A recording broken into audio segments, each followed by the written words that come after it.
नमस्कार दोस्तों, मैं विक्रांत चौधरी एस के बुक्स के यूट्यूब चैनल पर आप सभी का स्वागत करता हूं।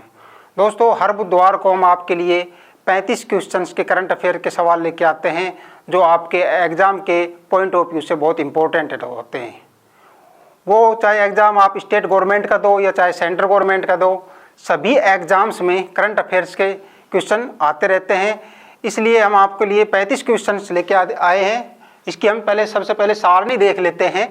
हम 35 क्वेश्चन किस प्रकार से हैं आपकी सारणी देखते हैं। खेल से संबंधित क्वेश्चन जो हैं आपके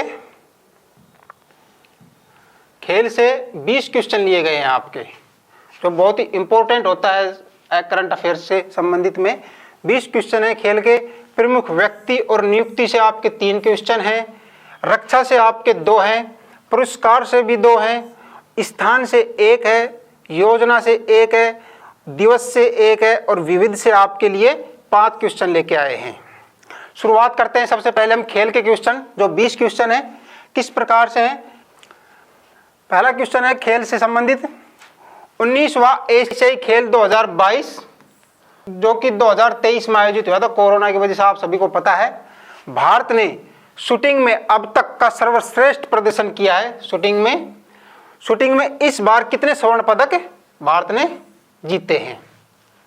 ठीक है, आपका राइट आंसर कितना होगा इसमें? 7। भारत ने शूटिंग में टोटल 22 पदक जीते हैं, जिसमें से आपके 7 गोल्ड हो गए, 9 सिल्वर हो गए और 6 कांस्य पदक हो गए। टोटल 22 पदक जीते हैं भारत ने अभी तक शूटिंग में। ठीक है, स्क्रीनशॉट लीजिए आप इसका। नेक्स्ट है 19वें एशियन गेम्स में किन खिलाड़ियों की टीम ने 10 मीटर पिस्टल पुरुष स्पर्धा में गोल्ड मेडल जीता है। ठीक है, आपका राइट आंसर इसमें होगा अर्जुन सिंह, सरबजीत सिंह और शिवा नरवाल।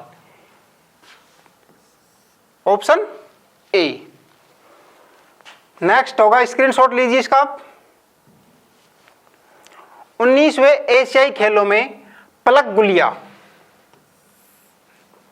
ने 10 मीटर एयर पिस्टल में कौन सा पदक जीता है? पलक गुलिया है, उन्होंने कौन सा पदक जीता है? स्वर्ण पदक। ठीक है, ये अपने हरियाणा की है, झज्जर की निवासी है। 17 साल की, मात्र 17 साल की है ये। ठीक है, स्वर्ण पदक जीता इन्होंने 10 मीटर एयर पिस्टल में। नेक्स्ट, स्वप्निल कुशाले, ऐश्वर्य प्रताप और अखिल शोराण ने भारत के लिए स्वर्ण पदक जीता है। वो किस स्पर्धा में जीता है? बॉक्सिंग, शूटिंग, वेट लिफ्टिंग और कुश्ती। क्या आएगा? शूटिंग। इन्होंने 50 मीटर एयर राइफल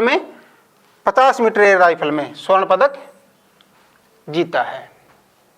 ठीक है, नेक्स्ट, भारतीय निशानेबाज सिफ्त कौर समरा ने शानदार प्रदर्शन करते हुए महिलाओं की 50 मीटर राइफल 3 पोजीशन स्पर्धा में कौन सा पदक जीता है? कौन सा जीता है इन्होंने? स्वर्ण पदक जीता है। ठीक है, नेक्स्ट, 19वें एशियाई खेलों में भारत ने महिलाओं की 25 मीटर पिस्टल टीम स्पर्धा ने स्वर्ण पदक जीता था। इसमें शामिल कौन कौन सी खिलाड़ी थी आपके? इसमें मनु भाकर भी थी, ईशा सिंह भी थी, रिदम सांगवान भी थी। तो ये तीनों थी, यानी कि उपयुक्त सभी तीनों खिलाड़ी थी जो 25 मीटर पिस्टल टीम में स्पर्धा में स्वर्ण पदक जीता था। नेक्स्ट, 19वें एशियाई खेलों में रोहन बोपन्ना और ऋतुजा भोसले ने स्वर्ण पदक जीता है। ठीक है, ये किस खेल से संबंधित है? आप सभी को पता है, टेनिस से संबंधित है। रोहन बोपन्ना को आप जानते हो सभी, लेकिन ये ऋतुजा भोसले है, ये नाम नया है, इस वजह से आप थोड़ा कंफ्यूज मत होना। ये दोनों की जो जोड़ी थी, उन्होंने स्वर्ण पदक जीता था टेनिस में। ठीक है, नेक्स्ट, 19वें एशियाई खेलों में पुरुष स्क्वैश में भारत ने पाकिस्तान को किस अंतर से हराकर स्वर्ण पदक जीता? तो इसमें राइट आंसर क्या होगा आपका? 2-1 से हराकर भारत ने गोल्ड मेडल जीता था। नेक्स्ट, 19वें एशियाई खेलों में पृथ्वीराज टोंडीमन, किनान चेनाई और जोरावर सिंह संधू ने स्वर्ण पदक जीता। ये किस खेल से संबंधित हैं? तो ये किस खेल से संबंधित है? ये तीनों शूटिंग से संबंधित है। ठीक है। नेक्स्ट, 19वें एशियाई खेलों में अविनाश सावले ने किस स्पर्धा में एशियन रिकॉर्ड के साथ स्वर्ण पदक जीता है? तो इन्होंने 3000 मीटर स्टेपल चेज में स्वर्ण पदक जीता है। इसके बाद देख लेते हैं थोड़ा स्टैटिक जीके का भी कि एशियन गेम्स में भारत ने इस इवेंट में पहली बार गोल्ड मेडल जीता है।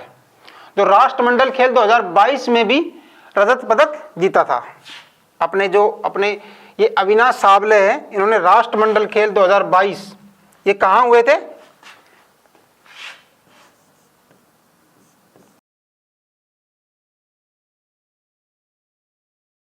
इंग्लैंड में पड़ता है, वहां आयोजित हुए थे, वहां भी इन्होंने रजत पदक जीता था। और इन्होंने पेरिस ओलंपिक 2024 में जो आयोजित होंगे पेरिस में, उसके लिए क्वालिफाई कर लिया है। नेक्स्ट, शॉर्ट पुट में लगातार दूसरे एशियाई खेलों में स्वर्ण पदक, किसमें? शॉर्ट पुट में जीतने वाला खिलाड़ी कौन है? इसमें आपका राइट आंसर होगा तजिंदर पाल सिंह तूर। ये इन्होंने भी पेरिस ओलंपिक के लिए क्वालिफाई कर लिया है। नेक्स्ट, 19वें एशियाई खेलों में पुरुषों की 1500 मीटर दौड़ और महिलाओं की भी 1500 मीटर दौड़ में कौन सा पदक जीता है? ठीक है, तो इसमें कौन सा पदक जीता है? रजत पदक जीता है। किस किसने जीता है वो देख लेते हैं। पुरुषों की 1500 मीटर दौड़ में अजय कुमार सरोज जी कहां के रहने वाले हैं? प्रयागराज, जो कि यूपी में पड़ता है। ठीक है। वह महिलाओं की 1500 मीटर दौड़ में हरमिलन बैंस, ये कहां की है? ये पंजाब की है, पंजाब में पड़ता है, होशियारपुर की रहने वाली है। ठीक है। इन दोनों ने 1500 मीटर दौड़ में रजत पदक जीता है। नेक्स्ट,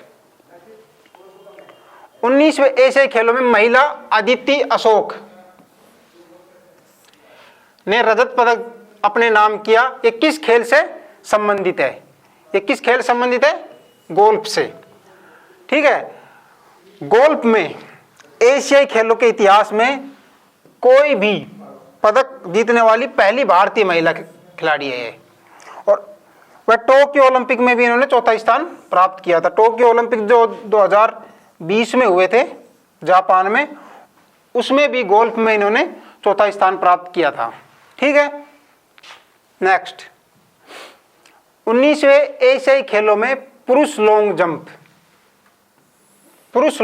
जो कि लंबी कूद कहते हैं हम उनको, किस खिलाड़ी ने रजत पदक जीता है? किसने जीता है इसमें? राइट आंसर आपका होगा मुरली श्रीशंकर ने। और इन्होंने भी पेरिस ओलंपिक 2024 के लिए क्वालिफाई कर लिया है। नेक्स्ट, स्क्रीनशॉट लीजिए इसका आप। 19वें एशियाई खेलों में ज्योति याराजी ने किस स्पर्धा में रजत पदक जीता है? तो इन्होंने 100 मीटर हर्डल में रजत पदक जीता है। 100 मीटर की जो बाधा दौड़ है उसमें भारत की ज्योति याराजी ने तीसरे स्थान पर रहने के बाद भी सिल्वर मेडल जीता है। एशियाई खेलों में भारतीय पुरुष बैडमिंटन टीम ने पहली पहली बार रजत पदक जीता है। भारत 2-3 से फाइनल में किस देश से हार गया? तो किस देश से हार गया था भारत? चाइना से हार गया था। पहली बार रजत पदक जीता है जो कि चाइना से फाइनल में हार गया था। ठीक है, फिर भी रजत पदक मिला है। नेक्स्ट, वर्ष 2023 में आयोजित किस इंटरनेशनल गेम को 3 शुभंकर मेमोरीज ऑफ जियांगन नाम दिया गया? इस बार जो 2022 के जो एशियन गेम्स थे जो 2023 में हुए हैं, उसमें 3 शुभंकर थे जो रोबोट थे 3, उनको संयुक्त रूप से मेमोरीज ऑफ जियांगन नाम दिया गया है और वो एशियन गेम है। ठीक है, तो इस बार के जो एशियन गेम हुए थे उसमें शुभंकर थे वो 3 थे, रोबोट थे, उनको सामूहिक रूप से मेमोरीज ऑफ जियांगन नाम दिया गया है। नेक्स्ट, 19वें एशियन गेम्स में किस भारतीय राज्य के खिलाड़ियों को चीन ने देश में एंट्री पर रोक लगा दी, जिसके विरोध में खेल मंत्री ने दौरा रद्द कर दिया था?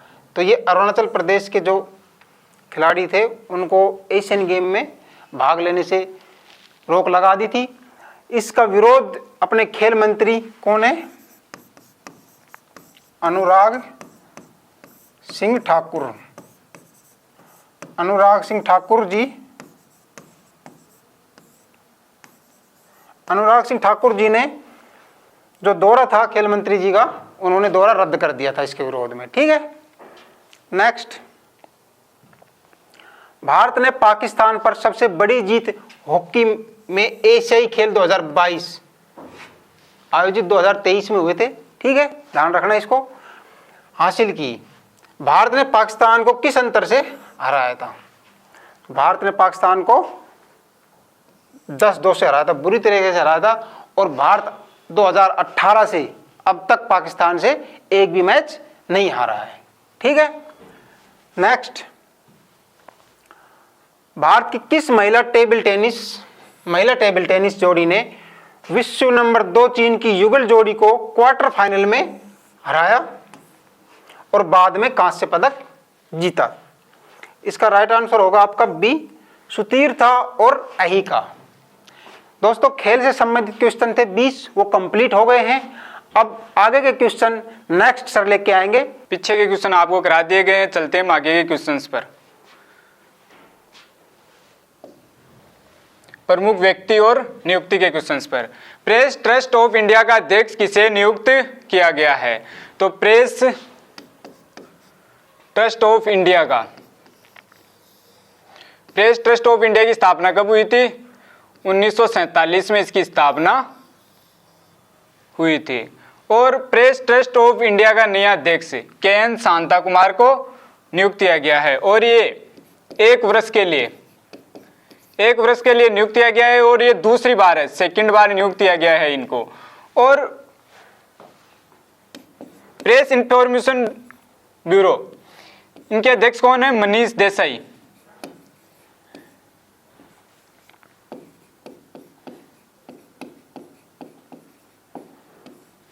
और सीबीआई के प्रवीण सूद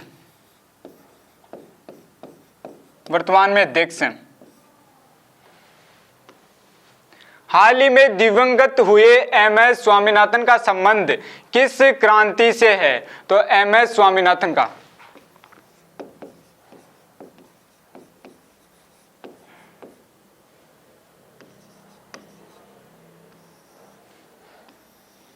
इनका संबंध है हरित क्रांति। इनको हरित क्रांति का जनक कहा जाता है। हरित क्रांति का जनक, हरित क्रांति का जनक कहा जाता है। इनको एक तो पद्म विभूषण दिया गया है, पद्म विभूषण, और रेमन मैग्सेसे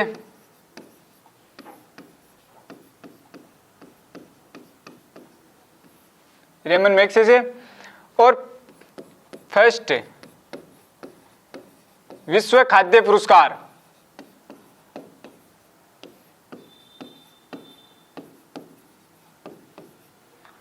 विश्व खाद्य पुरस्कार दिया गया है और इनको भारत का हरित क्रांति का जनक कहा जाता है। तो विश्व में किसको कहा जाता है? विश्व में कहा जाता है नॉर्मन बोरलॉग को।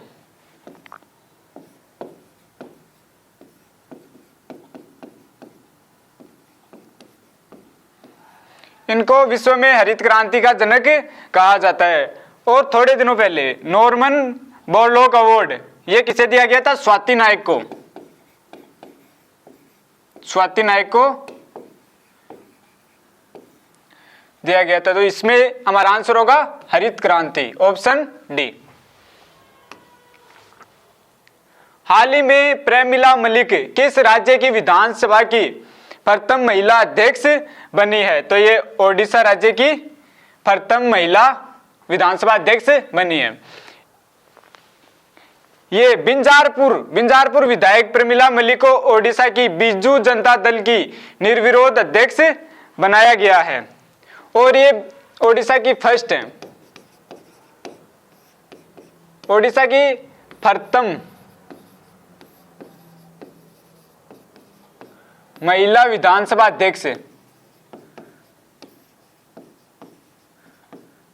अध्यक्ष चुना गया है।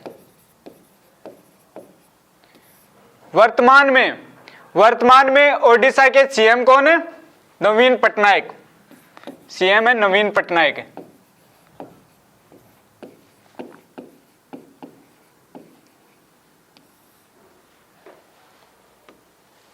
अब आते हैं हम रक्षा के क्वेश्चंस पर। 13वां हिंद प्रशांत सेना प्रमुखों का सम्मेलन कहां पर हुआ है? तो ये हुआ है भारत में। इसको किसने होस्ट किया है? इसको होस्ट किया है भारत ने। भारत ने होस्ट किया है और यह नई दिल्ली में हुआ है। नई दिल्ली में हुआ है।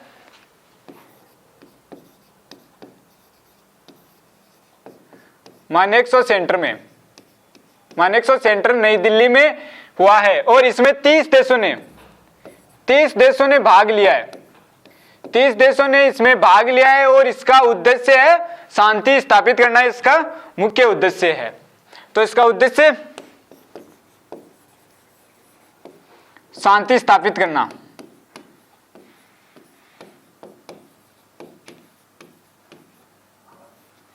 शांति स्थापित करना।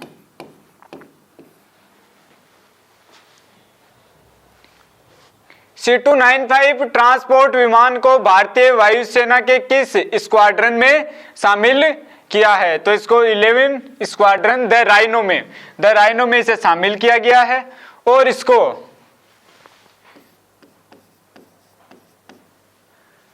C295 ट्रांसपोर्ट विमान, इनको दो कंपनियां, एक तो एयरबस और एक टाटा कंपनी, ये दोनों मिलकर बनाएंगे। और कहां पर बनाएंगे? वडोदरा गुजरात।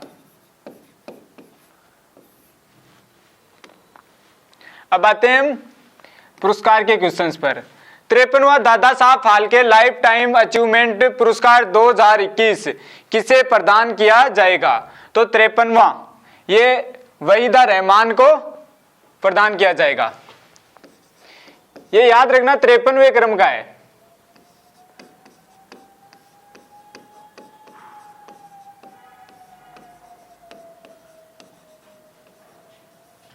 फाल्के पुरस्कार। इसकी घोषणा किसने की है? इसकी घोषणा की है अनुराग ठाकुर ने।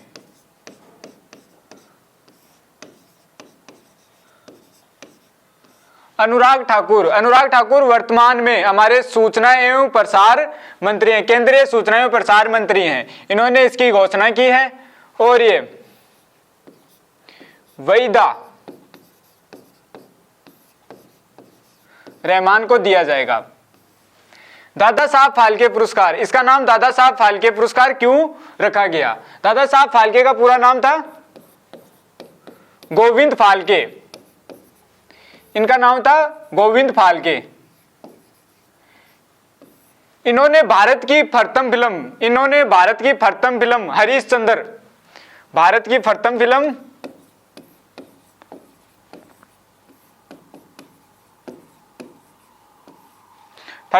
हरिश्चंद्र,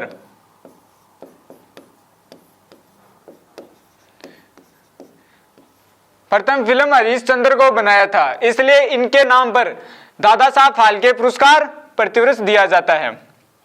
यह बनाई थी हरिश्चंद्र 1913 में बनाई थी। और दादा साहब फाल्के पुरस्कार कब स्टार्ट किए गए थे? तो दादा साहब फाल्के पुरस्कार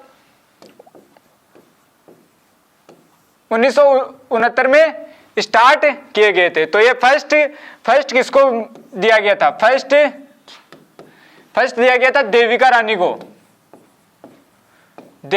को, फर्स्ट दिया गया था। और 52वां, पिछले साल 52वां किसे दिया गया था? आशा पारेख को।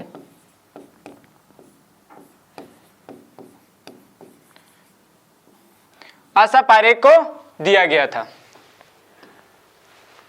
हमारा क्वेश्चन है शस्त्रा रामानुजन पुरस्कार 2023 के लिए किसे चुना गया है? तो शस्त्रा रामानुजन पुरस्कार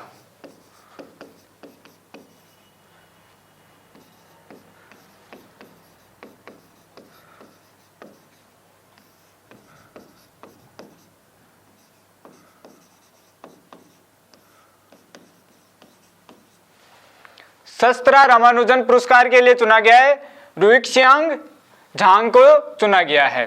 और ये रामानुजन पुरस्कार, इसका नाम रामानुजन पुरस्कार क्यों पड़ा? क्योंकि ये एक भारतीय प्रसिद्ध गणितज्ञ थे रामानुजन। तो ये किसको दिया गया है? रुइक्सियांग झांग को दिया गया है। ये यूएसए की यूनिवर्सिटी कैलिफोर्निया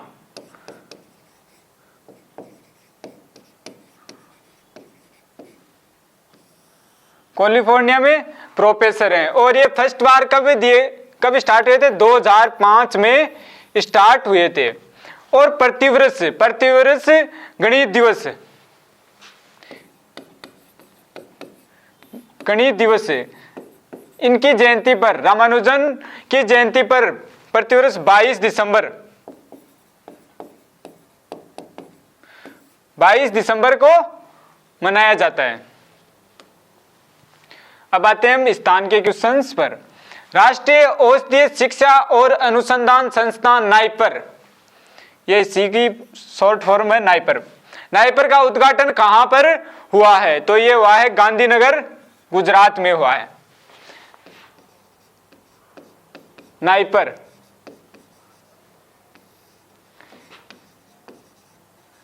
नेशनल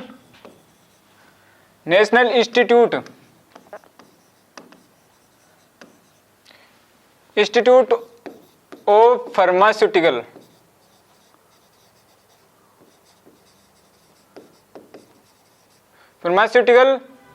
एजुकेशन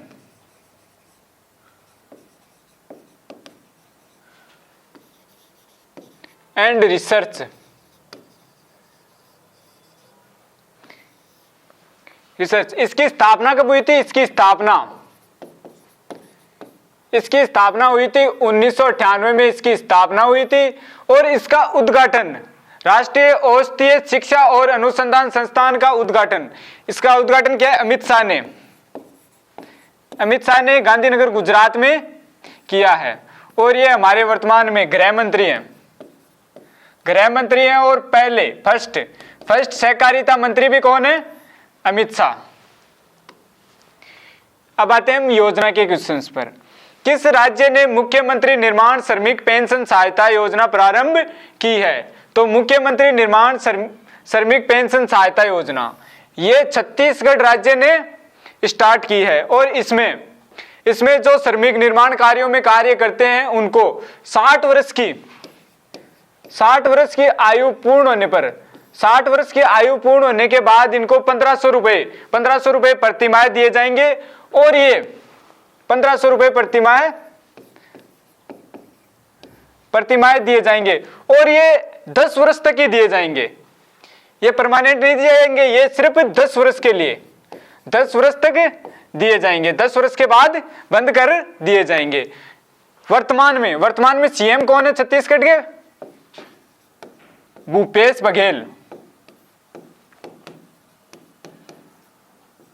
तो हमारा इसमें आंसर होगा छत्तीसगढ़। अब आते हैं हम दिवस के क्वेश्चंस पर। अंतर्राष्ट्रीय अहिंसा दिवस कब मनाया जाता है? तो अंतर्राष्ट्रीय अहिंसा दिवस प्रतिवर्ष 2 अक्टूबर को मनाया जाता है। 2 अक्टूबर को अहिंसा दिवस के अलावा भी एक तो अहिंसा दिवस हो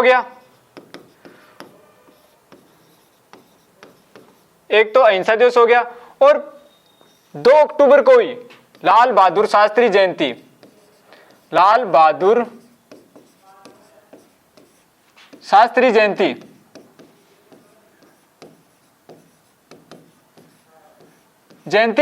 मनाई जाती है। लाल बहादुर शास्त्री जी का इनका जन्म हुआ था 2 अक्टूबर 1904 को इनका जन्म हुआ था।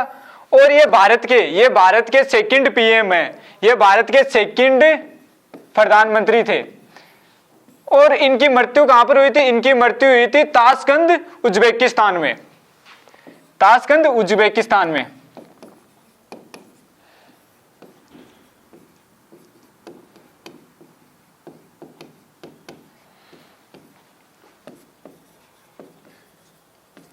तो लाल बहादुर शास्त्री जी की भी जयंती 2 अक्टूबर को ही मनाई जाती है। और अहिंसा दिवस महात्मा गांधी जी की जयंती पर मनाया जाता है। तो महात्मा गांधी का जन्म हुआ था 2 अक्टूबर 1869 को पोरबंदर के गुजरात में इनका जन्म हुआ था।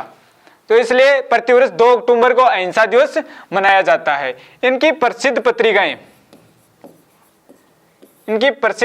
थी, एक तो थी नवजीवन, दूसरी थी हरिजन, एक थी इंडियन ओपिनियन।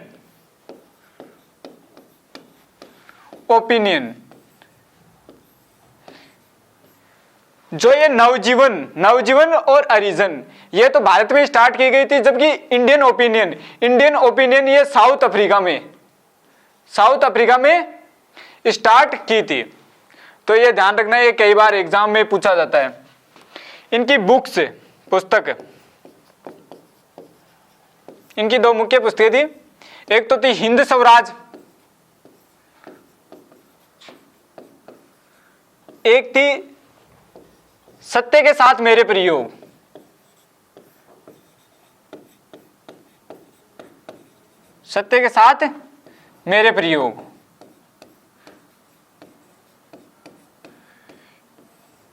इनकी ये 2 पुस्तकें थी, एक तो हिंद स्वराज, एक सत्य के साथ मेरे प्रयोग।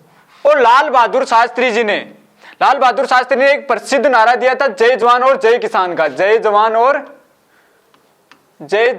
जय किसान, ये नारा लाल बहादुर शास्त्री जी ने दिया था। और विश्व हृदय दिवस को मनाया जाता है 19 सितंबर को मनाया जाता है। तो इसमें हमारा आंसर होगा 2 अक्टूबर अंतर्राष्ट्रीय अहिंसा दिवस मनाया जाता है। अब आते हैं हम विविध के क्वेश्चंस पर। हमारा क्वेश्चन है, वैश्विक नवाचार सूचकांक 2023 भारत को कौन सा स्थान मिला है? तो वैश्विक नवाचार सूचकांक में भारत को 40वां स्थान प्राप्त हुआ है। तो इसे कौन जारी करता है? इसको जारी करता है विप्रो, इसको जारी करता है। वैश्विक, इसकी फुल फॉर्म है वैश्विक बौद्धिक संपदा संगठन। इसकी फुल फॉर्म वैश्विक बौद्धिक संपदा संगठन है। और इसकी स्थापना कब हुई थी? इसकी स्थापना हुई थी 67 में इसकी स्थापना हुई थी और इसका मुख्यालय कहां पर है? इसका मुख्यालय है जिनेवा में। इसका मुख्यालय है जिनेवा, स्विट्जरलैंड में इसका मुख्यालय है। और इसने वैश्विक बौद्धिक संपदा संगठन ने वैश्विक नवाचार सूचकांक जारी किया है। इसमें भारत की रैंक कौन सी है? भारत इसमें रैंक है 40 और लास्ट में टॉप पर कौन है? इसमें टॉप पर है स्विट्जरलैंड,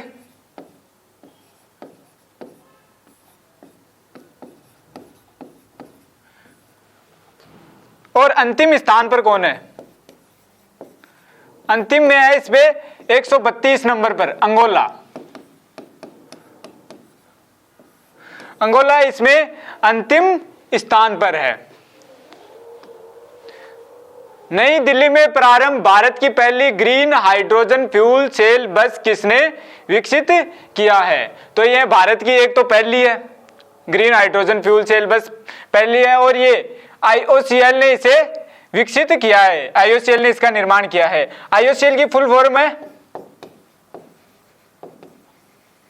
इंडियन ऑयल कॉरपोरेशन।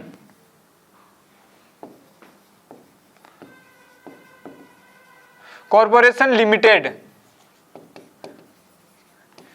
इसने इसे विकसित किया है। इसको लॉन्च किसने किया है? हरदीप पुरी ने। हरदीप पुरी ने इसे लॉन्च किया है। हरदीप पुरी ये हमारे वर्तमान में हमारे पेट्रोलियम और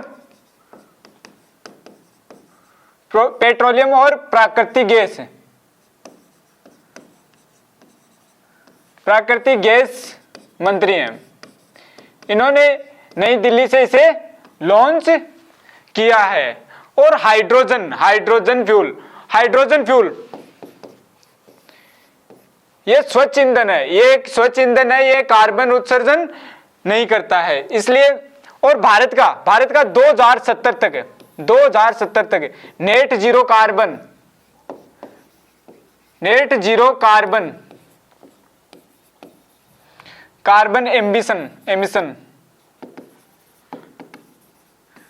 एमिशन है। इसलिए भारत ने ग्रीन हाइड्रोजन फ्यूल सेल बस बनाई है।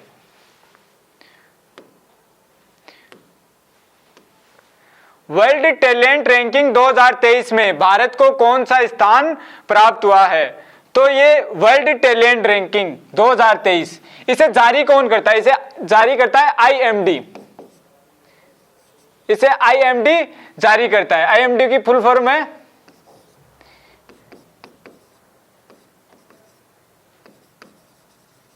International institute of management development.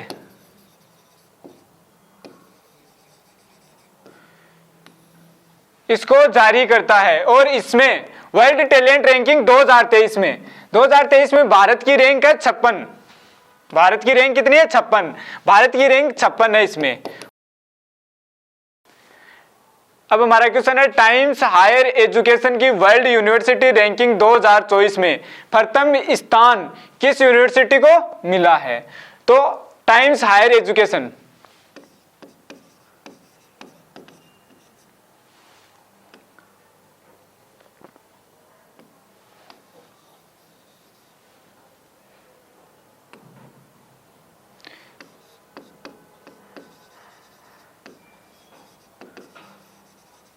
Higher Education Times Higher Education की वर्ल्ड यूनिवर्सिटी रैंकिंग जारी हुई है। इसमें फर्स्ट स्थान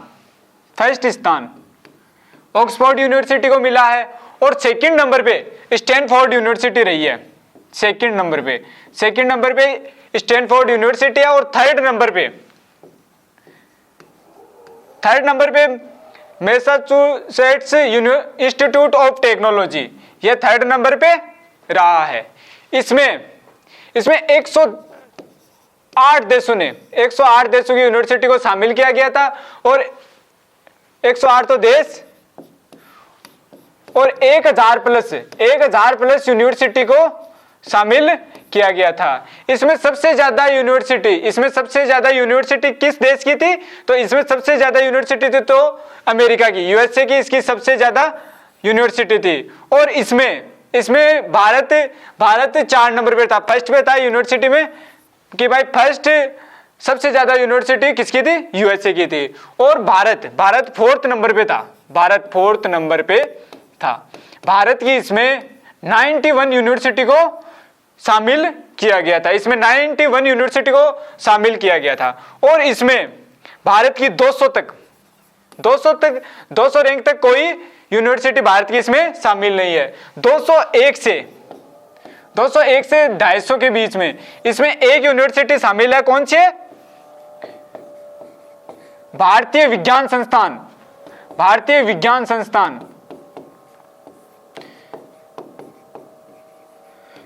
संस्थान बेंगलुरु।